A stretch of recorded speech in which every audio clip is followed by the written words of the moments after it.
Aqueles que estiveram aqui e acompanharam a pregação pela internet, pelo YouTube, viram o que nós fizemos toda a nossa pregação, toda a nossa preleção em cima do capítulo 17 e uma parte do capítulo 16, aonde a gente explorou as deficiências da nação de Israel. Então, um rei corrupto, um rei que não se conectava mais com Deus, um profeta que não enxergava mais aquilo que Deus queria, um exército que todos entendem que um exército é para guerrear, é para lutar, todos entendem que no exército nós temos essa visão que o exército é lugar de homens e hoje mais contemporaneamente mulheres também no exército, mas antigamente era mais homens com coragem, com valentia, que luta em nome da honra, da glória, né, com um senso nacionalista muito grande.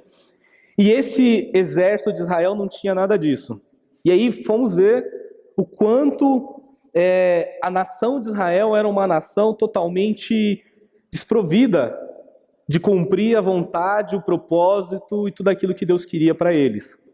Amém? Então, depois, se alguém não viu, entre no site da nossa igreja, nas nossas redes sociais, e você vai encontrar lá essa pregação e as outras que tem lá, e discutir. E aí você vai perceber o quanto a gente explorou todas essas falhas da nação de Israel. E como prometido, eu falei que na próxima eu ia falar um pouco mais de Davi. E o jovem Davi, esse jovem guerreiro, que a gente inclusive leu na pregação passada, ele surge como uma esperança para aquela nação.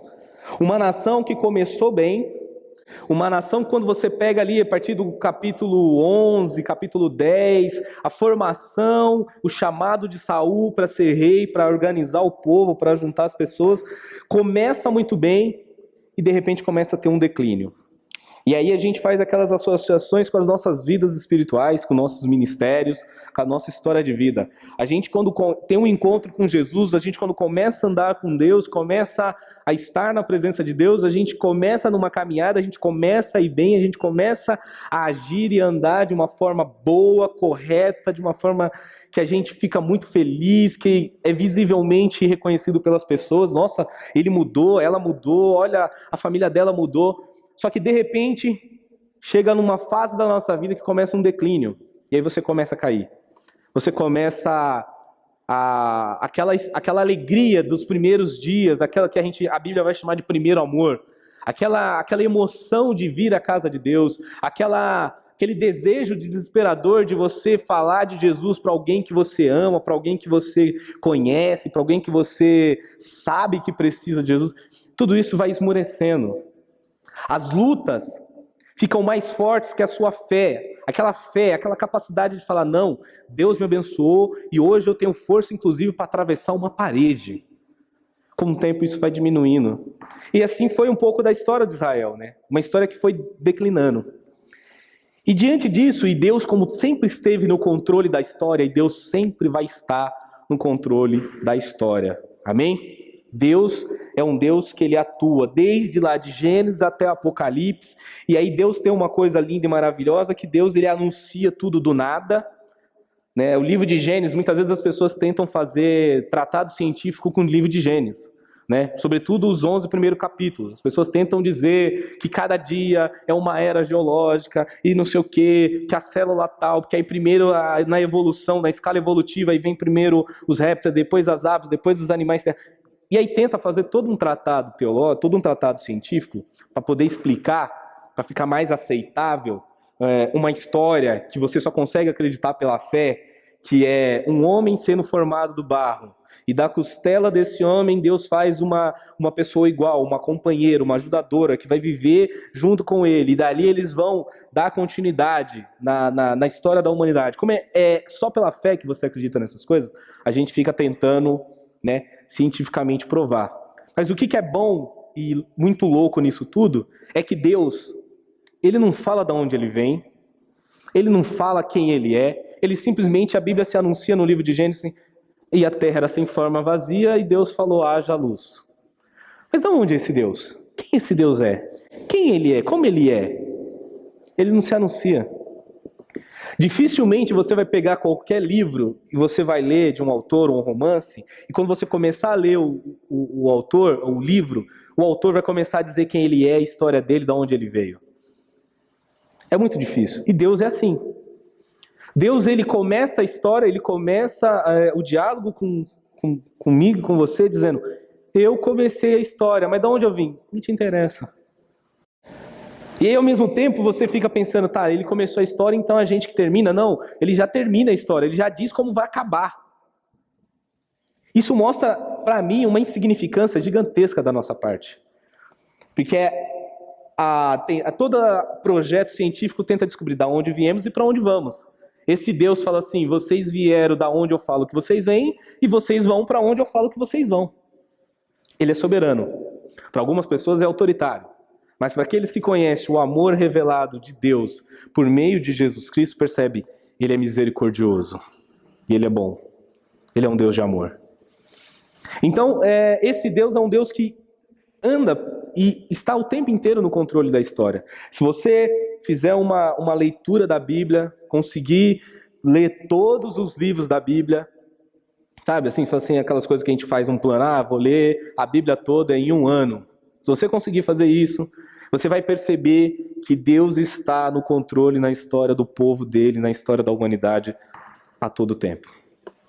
E não foi diferente na vida de Davi, não foi diferente no reinado de Israel, porque Deus estava no controle de todas as coisas. E Deus, ele tem uma capacidade, por ser soberano e por ser Deus, de sempre antecipar o socorro e a salvação. A Bíblia fala que Jesus, desde o princípio, tudo foi feito por ele, por meio dele. Em alguns versículos lá no Novo Testamento, o apóstolo Paulo vai dizer que ele foi imolado, ou seja, o sacrifício dele já vem desde o início, desde o princípio. Ou seja, Deus, quando sabe, por nos conhecer, que nós vamos por um caminho errado, que nós vamos nos desviar, Deus sempre prepara a solução e o resgate. Foi assim com a humanidade. Foi assim com o reino de Israel. Deus preparou um reino, esse reino começa a se desviar e Deus automaticamente já levanta uma esperança, um escape. Deus já levanta alguém para trazer novamente o povo para o caminho, para a vontade de Deus. E Deus levanta e começa a fazer todo esse processo com o jovem. Como eu falei, a nação estava toda desconectada de Deus em todos os seus aspectos. Uma nação totalmente fora da vontade de Deus. E eu tentei mostrar que essa nação totalmente desconectada e fora de Deus reflete muito a nossa sociedade hoje. Reflete muito o mundo que nós vivemos hoje. Um mundo totalmente fora e desconectado de Deus. E aí, para um mundo e para uma nação totalmente fora e desconectada de Deus, Deus precisa levantar homens e mulheres para ser uma nova esperança neste lugar. E aí começa essa nova esperança para mim e para você. Para uma família desconectada, para um ministério desconectado, para uma vida desconectada, Deus tem levantado e vai levantar a mim e a você, para que nós possamos ser usados por Ele para trazer esperança para as nossas famílias, para nossas igrejas e para este mundo. Amém? A partir do versículo 1 diz o seguinte: os filisteus juntaram a gente vai ler quase o capítulo inteiro, né, Marina? É bastante coisa, porque crente lê bastante a Bíblia. Os filisteus juntaram suas forças para a guerra e se reuniram em Socó, de Judá. Acamparam-se em Éfes-Damim, entre Socó e Azeca. Saul e os israelitas reuniram-se e acamparam no vale de Elá, posicionando-se em linha de batalha para enfrentar os filisteus. Os filisteus ocuparam a colina e os israelitas outra, estando o vale entre eles. Um grande guerreiro, Golias, que era de Gate, veio do acampamento filisteu, tinha 2,90 metros de altura. Ele usava um capacete de bronze e vestia uma couraça de escamas de bronze que pesava 60 quilos. Nas pernas usava caneleiras de bronze e tinha um dardo de bronze pendurado nas costas. A haste da sua lança era parecida com a lançadeira de tecelão, e a sua ponta de ferro pesava 7,2 kg. Seu escudeiro ia à frente dele. Golias parou e gritou às tropas de Israel: por que vocês estão posicionando para a batalha? Não sou eu um filisteu? E vocês, servos de Saul? escolham um homem para lutar comigo. Se ele puder lutar e vencer, bem, nós seremos seus escravos. Todavia, se eu vencer e puser fora de combate, vocês serão nossos escravos e nos servirão. E acrescentou: eu desafio hoje as tropas de Israel. Mandem-me um homem para lutar sozinho comigo. Ao ouvirem essas palavras dos filisteus, Saul e todos os israelitas ficaram atônitos e apavorados. Até aí por enquanto. O desafio do problema, do gigante, a dificuldade, a batalha, a luta, aquela doença incurável que vem contra mim, contra a tua vida, aquela dificuldade financeira que te tira o sono e que te faz pensar que acabou, aquela desesperança quando você olha para a vida de um ente, de um esposo, de uma esposa, de um filho, de um pai, e vê o caminho que ele está levando, pelo caminho que ele está indo, e você fala assim: não tem mais esperança, eu não tenho mais o que fazer, não há mais como enfrentar, eu não vou conseguir fazer como o Denis. Ele fez uma explicação tão empolgante da armadura de Davi, relacionando o atletismo, que eu falei, quase que eu falei assim: Denis, ele é o inimigo, viu? Né? Ele é do mal. Mas ele estava tão empolgado que ele falou: Edinho, eu encontrei atletismo na Bíblia, que não sei o que, foi bem legal. Mas esse gigante se torna e se apresenta como algo inesperado, como algo que eu nunca tinha visto, como algo que, quando eu faço uma análise da minha vida, das minhas potencialidades, daquilo que eu consigo usar com as minhas próprias forças, eu falo: eu não vou conseguir vencer, eu não vou conseguir superar isso, eu não vou conseguir passar por essa batalha. Esse desespero, esse medo, eu não sei com você, mas é aquele dia que você entra no quarto e você chora desesperadamente, porque você fala assim: Deus, me ajuda. E você vê e você pensa, e você busca, e você conversa, e você pede conselho, e você pede oração, e parece que não há solução para aquele problema. É aquele dia terrível, é aquela fase da vida terrível, que você fala: hoje eu vou para a igreja, mas eu não sei o que vai acontecer lá. Quem sabe, talvez Deus fale comigo. Quem sabe, talvez Deus faça um milagre dessa vez. Encontrar e conhecer pessoas em momentos tão desesperadores é uma coisa tão ruim, que muitas vezes, mesmo que você pregue, mesmo que você fale, e a pessoa vira para mim e fala assim: tá bom, Edinho, eu sei tudo que você está falando, eu sei tudo que eu tenho que fazer, mas o meu pai não muda. Eu sei, mas vamos orar, a palavra de Deus, você tem que dar um bom testemunho, você tem que orar pelos... Edinho, eu já fiz tudo isso, não tem jeito. E aí você começa a ver que assim: nossa, é um gigante intransponível. Ou seja, não há mais esperança diante de algumas coisas. Não havia mais esperança para esse povo. A falta de esperança e a falta de solução levaria a uma escravidão, levaria a uma submissão, levaria ao retorno de uma vida passada, que é a história dos seus antepassados, dos seus ancestrais, que foram escravos durante muito tempo no Egito. E pela mão milagrosa de Deus, quando não havia mais esperança, quando não havia mais solução, aí Deus começa a fazer um processo milagroso a todo tempo e de toda forma, que Deus começa a levantar soluções da onde você menos espera. Aí é uma mulher escrava que tem que obedecer uma lei de uma nação, de um faraó iníquo, que diz: todos os meninos, todas as crianças nascidas homem vão morrer. E aí vem um ato de fé, vem um ato de coragem, de se rebelar, de se levantar contra e dizer: não, eu vou pegar esse menino, vou jogar num cesto, vou colocar no Rio Nilo que naquela época tinha bastante jacaré, vou colocar no Rio Nilo e seja o que Deus quiser e vamos ver o que vai acontecer.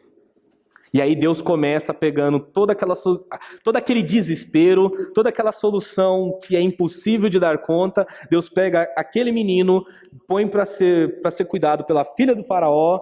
A filha do faraó cria ele como um guerreiro, como um príncipe, como um estadista. E aquele jovem, um dia, tem um encontro novamente com a sua origem, com a sua história, e Deus fala com ele numa sarça ardente, Deus fala com ele num momento também inexplicável, e fala: você vai libertar o meu povo. É por meio de você que eu vou fazer um milagre. Sabe, precisamos buscar, precisamos nos conectar, precisamos orar, precisamos ler, precisamos viver, precisamos estar em contato e na vontade de Deus para encontrar, realmente viver o milagre. Eu percebo hoje que muitas das nossas atitudes e muito do nosso comportamento não é por uma espera de um milagre. Não é. O milagre é inexplicável, o milagre ele é indescritível, o milagre ele é inesperado. Mas nós vivemos numa geração de evangélicos e de crentes que a gente não aprendeu mais ou não consegue mais viver milagre. A gente vive atos religiosos, comportamentos religiosos, mas viver milagre, aquela coisa que a gente só vai ver no campo missionário, aquelas histórias que é quase difícil quando você lê um livro de um campo missionário, você fala: não, essas coisas não acontecem.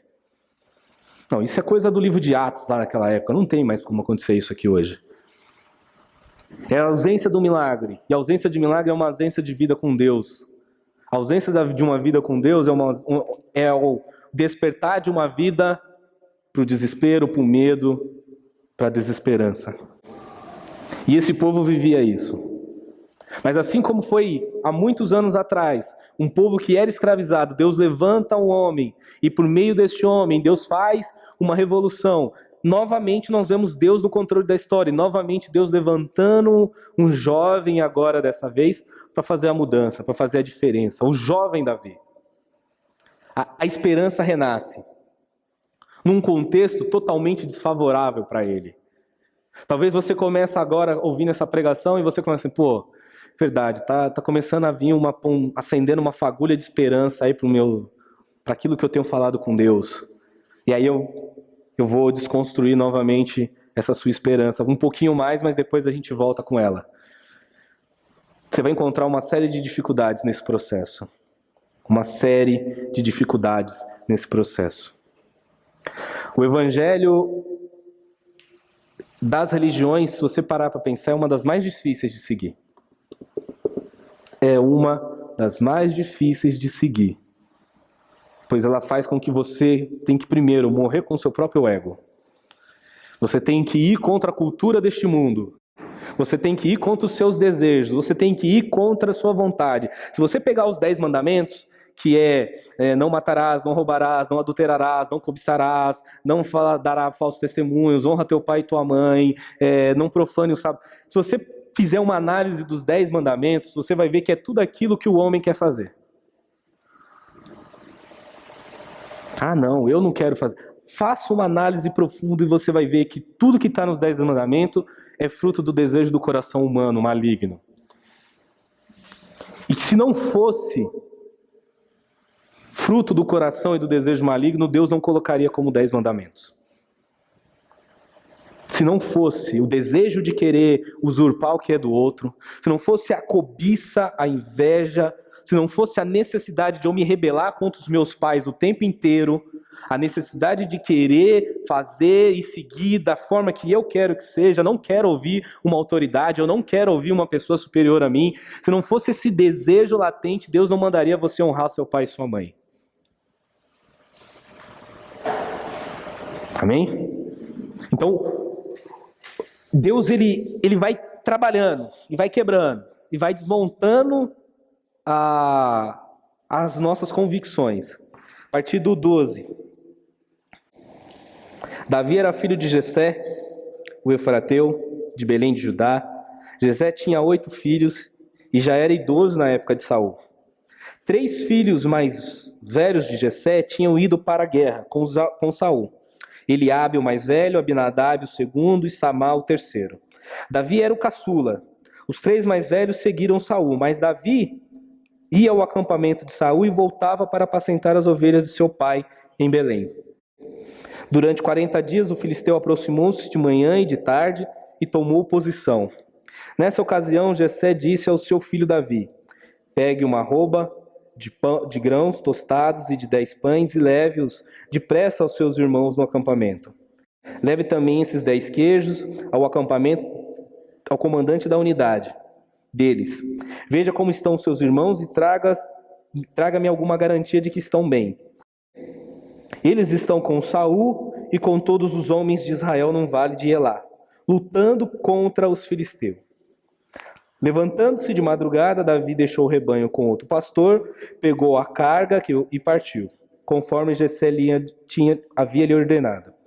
Chegou ao acampamento na hora em que, com o grito de batalha, o exército estava saindo para suas posições de combate.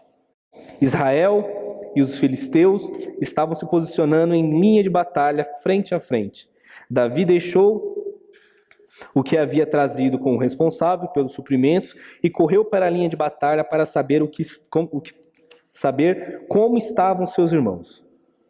Enquanto conversava com eles, Golias, o guerreiro filisteu de Gate, avançou e lançou seu desafio habitual. E Davi o ouviu. Quando os israelitas viram o homem, todos fugiram cheios de medo.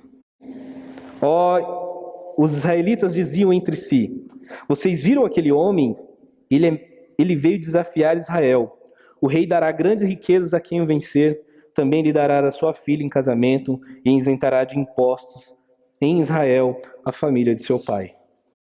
Davi perguntou aos soldados que estavam com o seu lado: o que receberá o homem que matar esse filisteu e salvar a honra de Israel? Quem é esse filisteu incircunciso para desafiar os exércitos do Deus vivo? E aí aqui a gente vê dois comportamentos, duas atitudes, dois posicionamentos totalmente diferentes. E aí você vê que Davi, ele é aquele cara que está indo na contramão de todos. Todos ali se alinham, todos ali se preparam para a batalha, todos ali vão para o campo de batalha, todos ali vão lutar contra o Golias, contra o inimigo. Porém, ninguém tem um espírito, ninguém tem uma motivação, ninguém tem uma convicção e ninguém tem uma esperança como a de Davi. Sabe que isso muitas vezes reflete na minha e na tua vida? Quando muitas vezes, o pastor Maurício até falou isso aqui, quando você quer evangelizar a sua família e você tem que ficar calado, você tem que ficar quietinho, e você tem que ganhar pelo comportamento. Davi, ele tinha uma atitude, ele tinha um comportamento, ele tinha um posicionamento, ele tinha uma crença, ele tinha uma fé que destoava de todo o restante. Eu não sei se vocês já passaram por isso, mas eu já me incomodei muito com crente novo. Sabe? Crente recém-convertido. Aquelas pessoas, eu já me incomodei, já tive inveja deles, já fiquei com raiva. É sério, gente. Eu sei que vocês não têm essas coisas, não. Mas eu já tive. Porque não tem coisa pior que você ir lá, evangelizar a pessoa, falar de Jesus, aí a pessoa se converteu, aí a pessoa veio para a igreja, aí ele chega na igreja, ele quer cantar, ele quer pregar, ele quer fazer, aí o pastor vai deixando. Aí eu falo: pastor, mas e eu aqui? Não, mas calma aí, amigo, você precisa se batizar, primeiro você precisa fazer isso, precisa fazer aquilo, você precisa ficar no mínimo 1 ano aqui sentado na cadeira ouvindo. Não, primeiro você precisa... E aquilo... Quantas vezes eu já podei, gente? Outra coisa, quando eu prego, eu confesso meus pecados, tá, gente? Mas quantas vezes eu já falei: não, fica aí, irmão, você ainda não tem condições de fazer isso, não. Fica aí um pouquinho, vem aprender comigo, aí depois eu deixo você ir. Aí a pessoa vem com aquela disposição: então, beleza, hoje a gente vai fazer um culto lá em tal lugar. Aí eu olhava assim: nossa, eu vou ter que ir lá em tal lugar pregar? Eu vou ter que ir lá fazer tal coisa? A pessoa quer ir para Cracolândia, entregar comida sexta-feira, 10 horas da noite. Eu falei: eu vou fazer o que lá? E aí essas pessoas começam a incomodar. Sabe essa pessoa que tem uma visão totalmente diferente? Enquanto está um exército com medo, surge um jovem do nada e começa a falar: peraí, como assim? Quem é esse cara para desafiar? Quem ele pensa que é? Como assim ele está desafiando um exército? A gente é de Deus. Tem uma história de um reformador, que eu esqueci o nome dele agora, depois eu vou lembrar e falo para vocês. Mas quando ele se converte, né, na Inglaterra, e ele ficou um mês lá lendo o evangelho, aquela coisa toda. Aí ele chegou na igreja que ele foi ouvir o evangelho pela primeira vez e falou pro pastor: pastor, a gente precisa sair para curar as pessoas. Aí o pastor olhou para ele e falou assim: como assim? Não, tá na Bíblia. A Bíblia manda ir de fazer discípulos de todo mundo, ir de pregar o evangelho e colocar as mãos nos enfermos, eles serão curados e vocês vão expulsar demônios. Então, pastor, tá lá, eu quero fazer. Aí o pastor falou: calma.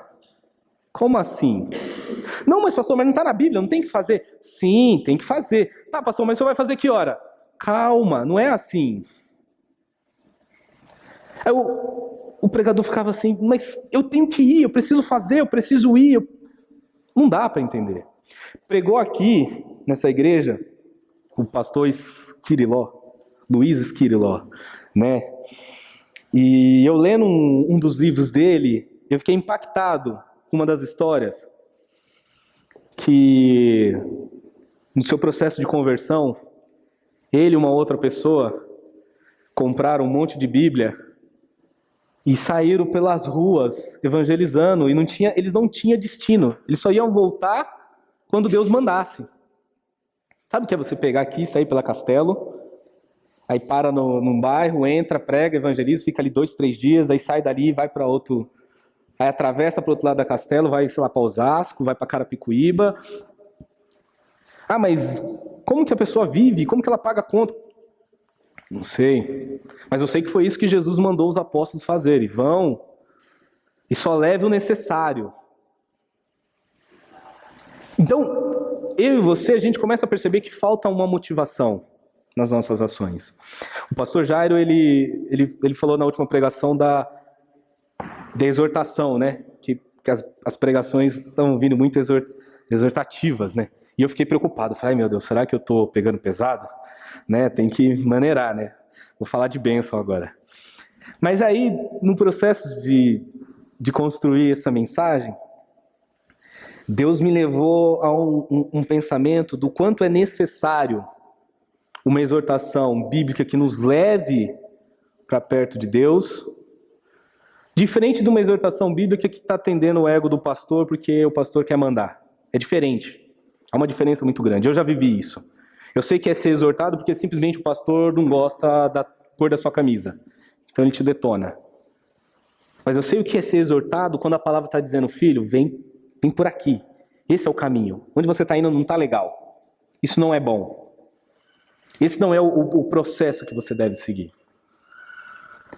E deparar com jovens, ou homens, ou mulheres, como Davi, é extremamente difícil. Mas hoje se faz totalmente necessário. E aí você pode se pensar: então, mas eu não sou um Davi da vida, mas eu posso me tornar um. Porque a inspiração e a história de Davi serve como inspiração para mim e para você, para que a gente possa tomar uma atitude e dizer: não, peraí, tá tudo errado isso aqui. Como assim vai ser desse jeito? Sabe? Como assim chegar na minha família e dizer: não, como assim a situação vai ficar desse jeito? Né? O quanto eu preciso ter uma atitude mais como esse jovem Davi, acreditar mais. No dia 22 eu gostei muito de sair daqui muito esperançoso com a nossa atividade que a gente fez aqui de missões. Muito feliz.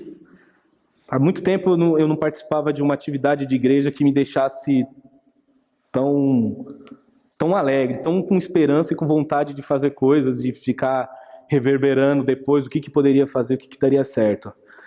Porque em 10 minutos a gente dá soluções que podem, sim, ajudar um bairro, ajudar a vida de muitas pessoas, e você te arrancar isso de um grupo em 10 minutos, aquilo para mim foi muito impactante. É claro que aquilo são ideias que são jogadas. Para pôr a ideia na prática, pode se levar aí 1 ano, 2 anos, até elaborar, até fazer. Mas foi possível, em 10 minutos, enxergar uma solução. E aí, no final, ali, eu conversando com o Arnaldo, ele me deu uma exortada. Porque a gente discutindo, eu falando de algum contexto, eu falei: mas porque Deus, se Deus quiser, Deus pode fazer. Ele falou assim: Edinho, Deus quer fazer. Eu sim, não é, sim, Deus pode fazer. Mas se Deus quiser, Ele, Edinho, Deus quer fazer. É isso que Deus quer. Deus quer nos levantar, Deus quer nos usar. Aí eu falei, é verdade, né? Eu tô aqui cheio, cadê minha fé? Cadê minha... Não, é verdade, tem que pensar como Davi, quem é esse circunciso filisteu para afrontar o exército de Deus vivo? Que situação é essa que a gente não possa fazer nada? Que a gente simplesmente se acomode, pode cruzar os braços e não ter nenhuma atitude? Alguma coisa a gente pode fazer. Não vamos mudar o mundo. Isso é fato. Não vamos. Mas algo de muito bom nós podemos fazer. 27. Repetiram a Davi o que havia comentado e lhe disseram: é isso que receberam o homem que matá-lo. Quando Eliabe, os irmãos mais velhos, ouviu Davi falando com os soldados, ficou muito irritado com eles e perguntou: por que você veio até aqui? Com quem deixou aquelas poucas ovelhas no deserto? Sei que você é presunçoso e que o seu coração é mau. Você veio ver só para ver a batalha. Então, e disse Davi: o que fiz agora? Será que eu não posso nem mesmo conversar? Ele então se virou para outro e perguntou a mesma coisa, e os homens responderam-lhe como antes. As palavras de Davi chegaram aos ouvidos de Saul, que o mandou chamar. Davi disse a Saul: ninguém deve ficar com o coração abatido por causa desse filisteu.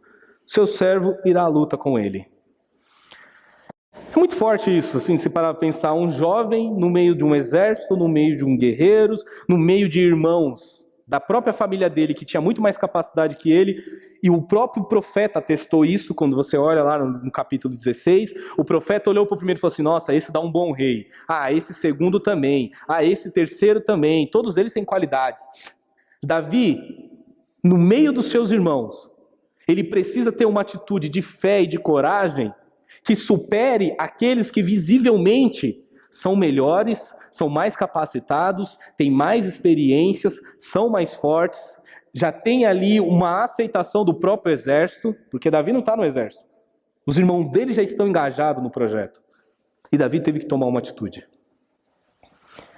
Eu e você temos que tomar atitudes que vão muitas vezes ir de contra muitas áreas das nossas vidas, aonde vamos ter pessoas mais capacitadas, pessoas com mais experiências, pessoas com mais atitudes, pessoas com arcabouço, uma experiência muito maior.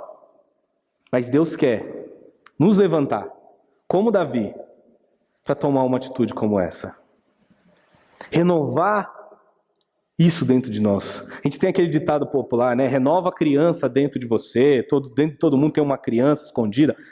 Sabe, eu e você precisamos trazer esse jovem, esse vigor, essa disposição para as nossas ações, para as nossas atitudes, para o nosso comportamento. Davi, ele ainda consegue vislumbrar uma oportunidade, que ele fala assim: o que ganha? Quem vai ganhar com isso?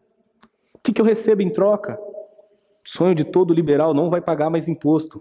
Davi consegue ali, se ele conseguir destruir um gigante. Ele consegue encontrar motivações reais. Aí você fala assim: mas Edinho, você está dizendo aí agora então que quando eu sirvo a Deus, Deus vai me abençoar materialmente, financeiramente, com saúde? Sim, vai. Sério, Edinho? Tem certeza? Tenho. O Pedro que perguntou isso primeiro, não fui eu. Num determinado momento, Pedro virou para Jesus: eu larguei tudo, larguei a minha companhia de pesca, eu larguei minha casa, larguei tudo, larguei meus amigos, estou te seguindo de cidade em cidade, correndo vários riscos. O que eu ganho com isso? Jesus falou: no céu a vida eterna e na terra 100 vezes mais. Há uma promessa também para que Deus nos abençoe. Há uma recompensa também. O apóstolo Paulo fala isso, que há uma recompensa no nosso trabalho. Que nós seremos recompensados por tudo aquilo que nós fazemos para Deus. E aí você pensa, né? Eu penso comigo, tem um pastor, o Rick Warren, que ele fala o seguinte: que Deus, tudo aquilo que Deus te dá, e todo o prestígio que Deus te dá, todo o conhecimento que Deus te dá, toda a influência que você tem, não é porque você é bom, mas é porque você vai continuar reutilizando no reino de Deus. Amém? Se Deus te abençoa no trabalho, Deus quer que você continue servindo e mais ainda a Ele. Se Deus está te abençoando na sua família, no seu relacionamento, no seu casamento, Deus quer que você testemunhe o quanto Deus tem feito coisas boas na sua vida. Se Deus te curou, Deus quer que você realmente fale, esse Deus cura. Se Deus te transforma, se Deus mudou o seu caráter de um homem violento para um homem pacificador, para um homem humilde, para uma pessoa totalmente transformada, se Deus te libertou de um vício, se Deus quer que você fale, Deus quer te usar. Aí agora entra a minha parte maloqueira, o Emicida, ele fala uma coisa na música dele que fala assim, jamais volte para sua quebrada de mão e mente vazia. Eu gosto muito de rap, tá, gente? Desde criança ouvindo rap. Mas isso para mim é muito interessante, né? Como eu volto para minha origem, nunca mais volte de mão vazia e de mente vazia. Sabe? O Tiago ele vai falar assim, não adianta você pregar a palavra e não der o pão. O apóstolo Tiago vai falar isso, não adianta você trazer a mensagem e também não trazer o pão. Nossas ações vão falar mais do que as nossas palavras, e vice-versa. Não necessariamente vai ser uma coisa só. Então eu não vou falar, eu vou ter um comportamento. Sim, talvez você tenha só um comportamento. Quando você ganha a confiança daquela pessoa, vai chegar um momento que a pessoa vai falar assim, tá, agora me explica. Como que é que Jesus morreu por mim? E aí você prega. Aí você fala do amor de Deus. Aí você fala daquilo que Deus fez na sua vida. E aí você abre sua boca para falar. E atitudes e transformações muito, muito válidas. Nossa, eu vou correr aqui com o tempo. 34. Davi, entretanto, disse a Saul, teu servo toma conta das ovelhas de seu pai. Quando aparece um leão ou um urso e leva a ovelha do rebanho, eu vou atrás dele, dou-lhe golpes e livro a ovelha de sua boca. Quando se vira contra mim, eu pego pela juba e lhe dou golpes até matá-lo. Teu servo pode matar um leão e um urso, esse filisteu incircunciso será como um deles, pois desafiou o exército do Deus vivo. O Senhor que me livrou das garras do leão e das garras do urso, me livrará das mãos desses filisteus. Diante disso, Saul disse a Davi, vá e que o Senhor esteja com você. Saul vestiu Davi com a sua própria túnica, colocou-lhe uma armadura e lhe pôs um capacete de bronze na cabeça. Davi prendeu sua espada sobre a túnica e tentou andar, pois não estava acostumado com aquilo. E disse a Saul, não consigo andar com isso, pois não estou acostumado. Então tirou tudo aquilo e em seguida pegou o seu cajado, escolheu no riacho 5 pedras lisas, colocou-as na bolsa, isto é, no seu alforje de pastor, e com a sua tiradeira na mão aproximou-se do filisteu. Enquanto isso, o filisteu com seu escudeiro ia à frente, vinha se aproximando de Davi, olhou para Davi com desprezo e viu que era só um rapaz ruivo e de boa aparência e fez pouco caso dele. Disse ele a Davi, por acaso sou um cão para que você venha contra mim com pedaços de pau? E o filisteu amaldiçoou Davi, invocando seus deuses. E disse, vem aqui e darei a sua carne às aves do céu e aos animais do campo. Davi, porém, disse aos filisteus, você vem contra mim com espada, com lança e com dardos, mas eu vou contra você em nome do Senhor dos Exércitos, o Deus dos Exércitos de Israel, a quem você desafiou. Hoje mesmo o Senhor o entregará nas minhas mãos. Eu o matarei e o cortarei a cabeça. Hoje mesmo darei os cadáveres do exército filisteu às aves do céu, e os animais selvagens a toda a terra saberá que há Deus em Israel. Todos os que estão aqui saberão que não é por espada ou por lança que o Senhor concede vitória, pois a batalha é do Senhor, e Ele entregará todos vocês em nossas mãos. Davi ele faz um convite, ele coloca Deus na frente da luta e da batalha. Um exercício, uma atitude e um comportamento que todos nós devemos fazer. Todos nós devemos fazer. Colocar Deus à frente da nossa luta. Colocar Deus à frente das nossas batalhas. Mas para que você coloque isso, para que isso aconteça, necessariamente necessita que você faça no mínimo parte do exército. Amém? No mínimo. No mínimo você tem que fazer parte do exército. Você tinha todo um sistema ali de proteção que o rei Saul ofereceu a Davi. Deu todo um sistema de garantias para Davi. Porém, o nosso Deus é um Deus que age de formas, inesperáveis. A história da Bíblia mostra isso o tempo inteiro. É o tempo inteiro. Pedro estava com uma dificuldade lá financeira, Jesus falou, vai lá, pesca, o primeiro peixe que sair você vai pegar 2 moedas, você vai pagar o teu imposto e você vai pagar o meu, já que eles estão falando que eu não pago imposto. Jesus vai, de formas inesperadas, fazer muitos milagres. Ele vai estar num determinado lugar, vai chegar uma pessoa cega e fala, se tu quiseres eu posso enxergar. Jesus cospe no chão, faz um lodo, passa no olho daquele homem e aquele homem volta a enxergar. Jesus ele começa a atuar e a agir e fazer milagres de formas inesperadas. Deus tinha que salvar uma nação, o profeta se recusou, Deus jogou o profeta dentro da barriga de um grande peixe, chegou lá, o peixe fez com um submarino transatlântico, chegou lá, jogou ele na frente da praia e falou, agora prega. Que foi para isso que você nasceu. Foi para isso que eu te chamei. Foi para isso que eu te escolhi. Quantas formas inesperadas, quantas coisas Deus quer fazer e quer atuar na minha e na tua vida e a gente não consegue enxergar. A gente não consegue observar. Por que a gente não consegue enxergar? Porque nós não conseguimos ver. Porque nós não estamos esperando por um milagre. Porque nós não estamos crendo num Deus de milagre. A Bíblia fala que tudo que pedires crendo em oração, vocês vão receber.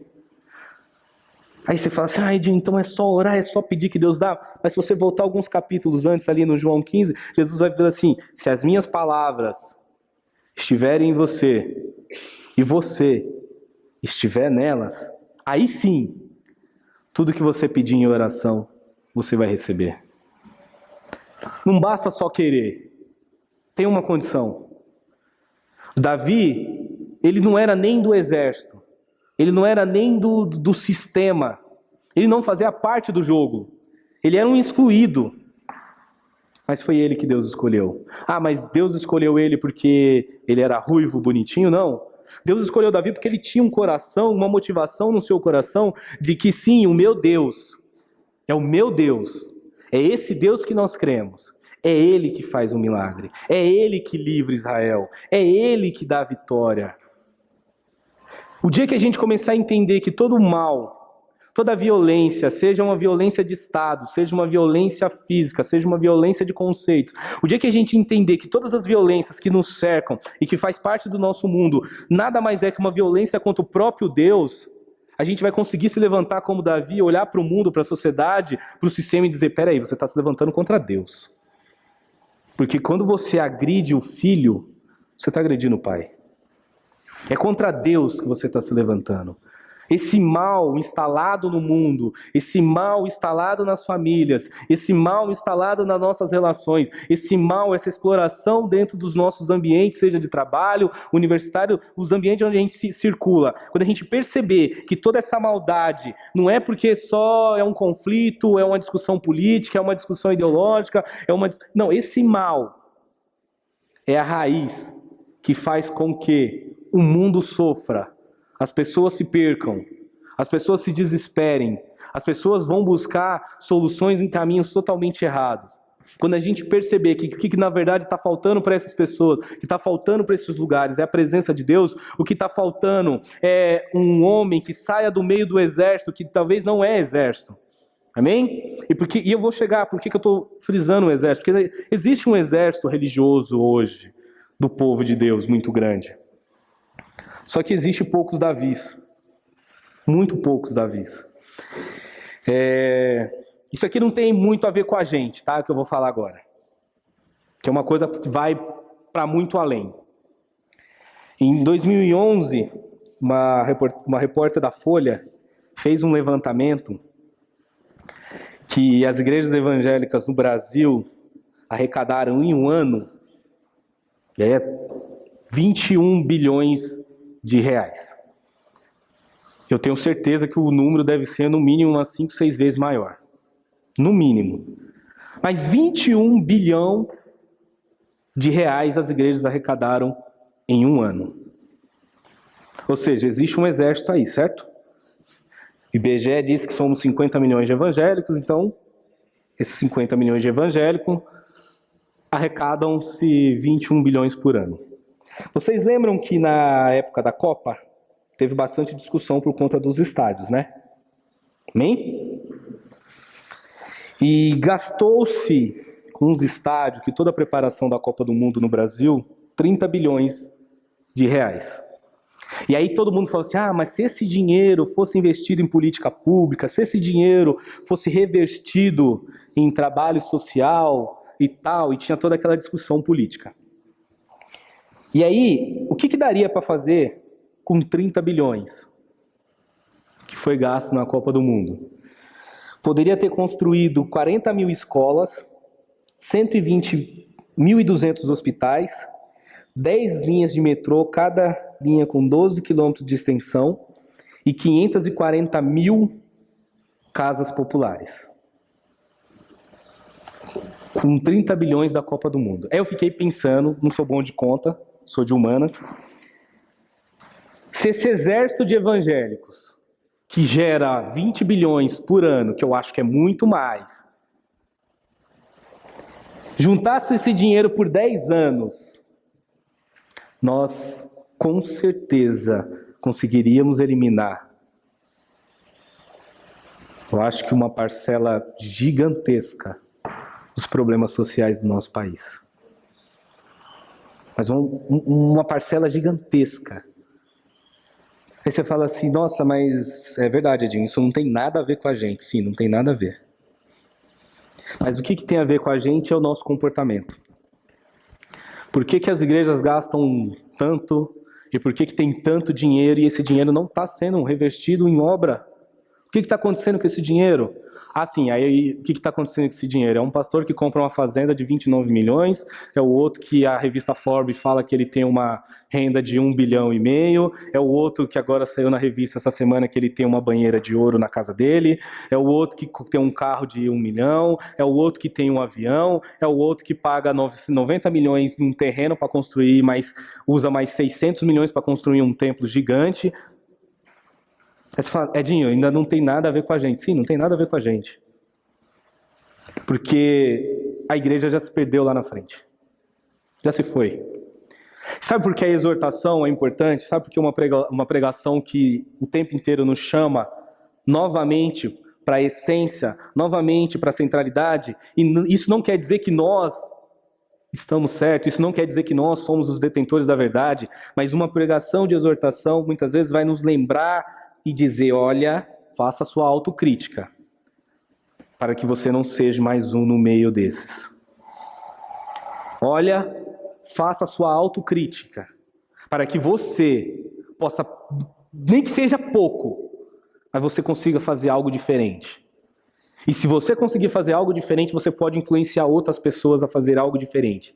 E aí você cria um sistema ao contrário. Em vez de acumular para enriquecer homens, você pode acumular para abençoar a vida de pessoas.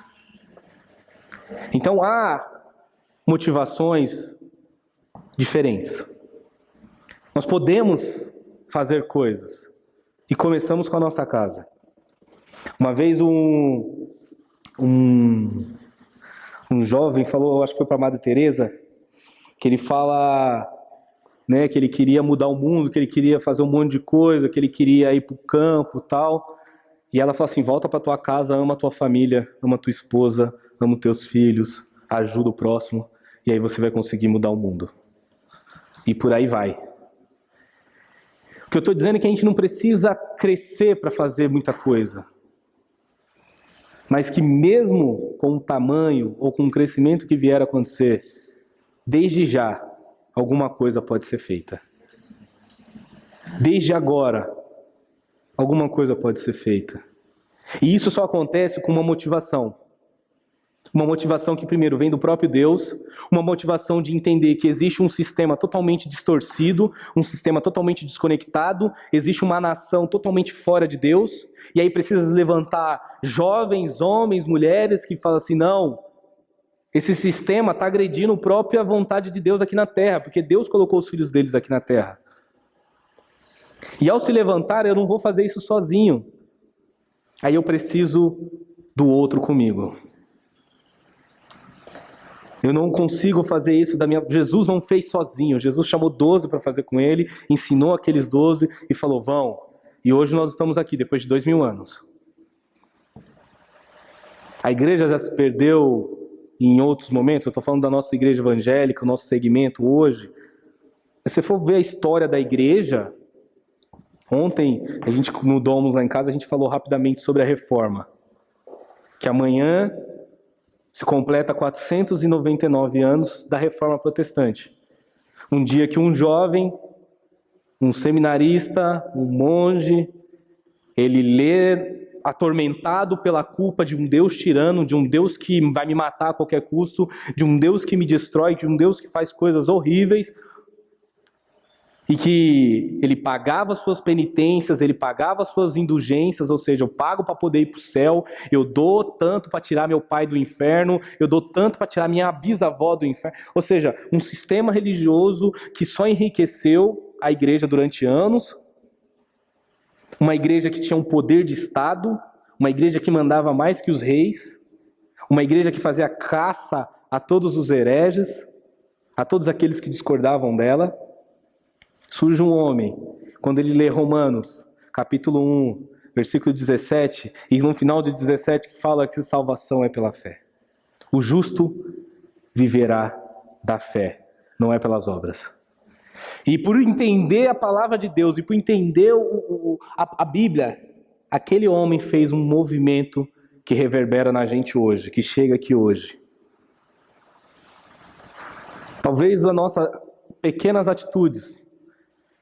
Eu penso o seguinte, nós devemos dar pequenos passos para poder ir até onde Deus quiser. Eu devo manter um horizonte bem longe. Não sei se no coach tem essas coisas. Mantenha o horizonte bem lá na frente, mas dê pequenos passos. Pequenas metas, pequenas ações. Como igreja, como ministério, eu acho que a gente pode fazer isso. Eu fiquei muito motivado a pensar que é um movimento que acontece em mim, toda essa revolução, essa transformação. Esse movimento e toda essa transformação, essa revolução que acontece em mim, acontece na minha família, acontece próximo a mim, acontece dentro da minha igreja, e dentro da minha igreja acontece para fora. Se espalha. E por que eu falo que tem que se espalhar? Porque aí você vai construindo um grupo que começa a estabelecer forças. Tanto no dia 22 como no dia da reforma da igreja, literal, da reforma literal. Eu ainda estou conhecendo, eu e a Tamires, nós estamos conhecendo muito de vocês, por mais que eu já vim na igreja primeiro que muito de vocês. Mas foi bem interessante, né? Eu estava pintando ali o corredor, descascando o papel de parede do quarto das crianças, e acabei ouvindo a Andréia e a Carla conversando, e elas se conhecendo, uma contando a história da outra, como conheceu os maridos e por ali vai, e contando das experiências com a igreja, da fé. Eu vi o pastor Jário e o Fábio ali conversando sobre fé, sobre coisas do reino de Deus. Aqui no dia 22 eu conheci mais da Sara, a gente foi conversando, foi aprendendo, foi conhecendo, né, a Cristiane, e a Tamires contou da experiência com o grupo dela, e aí eu começo a perceber que sim, por meio da união, por meio de um grupo formado, de um grupo discipulado, que tem as ferramentas do reino a seu favor, que tem os conceitos e a lógica do reino de Deus como esse jovem tinha dentro de si. Você consegue montar sim um exército que não é um exército omisso, um exército que não consegue fazer a diferença, mas sim um grupo e um exército que consegue, que pode, por meio de pequenas ações, fazer grandes atos. Amém? Vamos encerrar aqui, voltar para Davi para a gente encerrar. No 47. Todos estão aqui e saberão que não é por espada ou por lança que o Senhor concede vitória, pois a batalha é do Senhor, e Ele entregará todos vocês em suas mãos. Quando os filisteus começou a vir em direção a Davi, este correu para a linha de batalha para enfrentá-lo. Tirando uma pedra do seu alforje, arremessou e com a tiradeira e atingiu o filisteu na testa, de tal modo que ele ficou encavada e ele caiu dando com o rosto no chão. Assim Davi venceu o filisteu com uma tiradeira e uma pedra. Sem espada na mão, derrubou o filisteu e o matou. Davi correu, pôs os pés sobre ele e, desembainhando a espada do filisteu, acabou de matá-lo, cortando-lhe a cabeça com ela. Quando os filisteus viram que o seu guerreiro estava morto, recuaram e fugiram. Então os homens de Israel e de Judá deram um grito de guerra e perseguiram os filisteus até a entrada de Gate e as portas de Ecrom. Cadáveres dos filisteus ficaram espalhados ao longo da estrada de Saraim até Gate e Ecrom. Quando os israelitas voltaram da perseguição dos filisteus, levaram tudo que havia no acampamento dele. Davi pegou a cabeça do filisteu, levou-a para Jerusalém e guardou as armas dos filisteus em sua própria tenda. Depois desse ato aqui, a gente vai para o guerreiro Davi.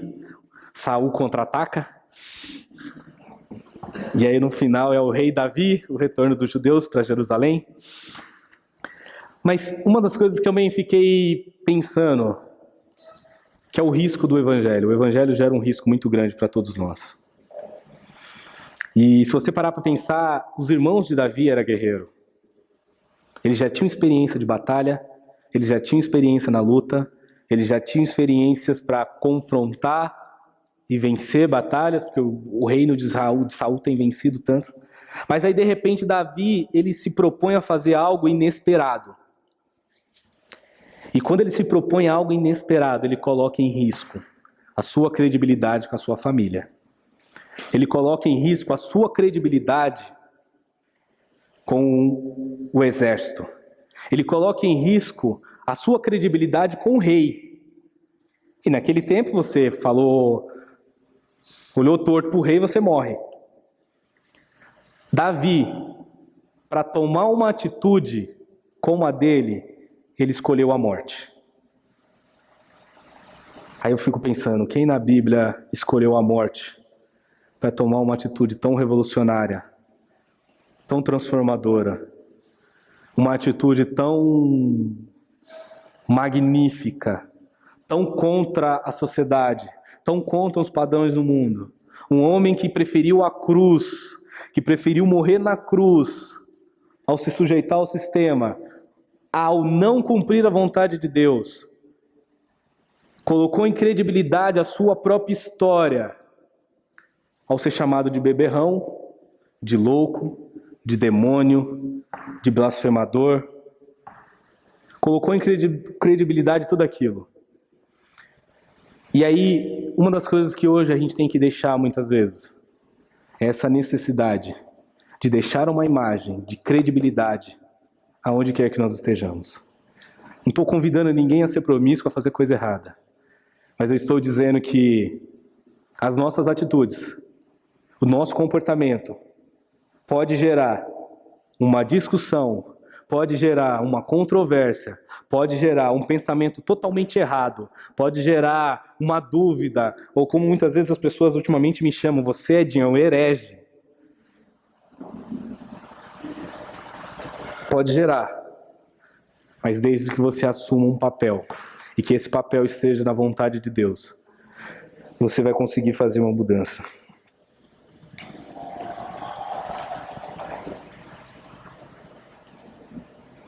Eu vou ler...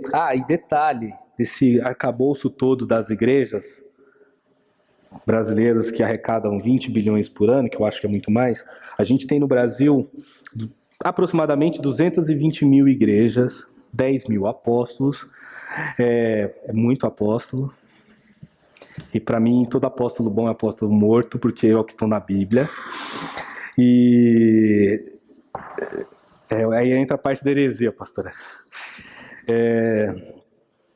Eu acho que foi a Unesco, mapeando instituições e locais onde você poderia fazer trabalhos sociais.